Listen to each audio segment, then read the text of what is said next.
হৰা মোৰ মূৰটো বৰ বিষাইছে অকমান পিটিকি দিবা নি যদি পিটিকি দিয়া নহয় মই তোমাক 500 টকা দিম ৰবা হয়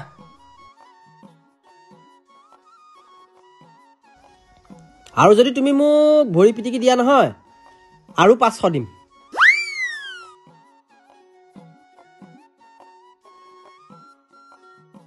আৰু যদি তুমি মোক ধুনীয়াকৈ চাহ এখন বনাই দিয়া নহয় আৰু 500 টকা দিম नहीं नहीं नहीं सारुण के यहाँ कुछ तो गड़बड़ है जरूर कोई ना कोई गड़बड़ এয়া লোৱা তুমি যে ইমান পইচা মোক দিলা কিবা লটাই চটাই জিকিলা নেকি নহয় তোমাৰ মায়ে তোমালে দি পঠাইছিলে 1500 টকা এটা মই বোলে এনেকৈ দি দিওঁ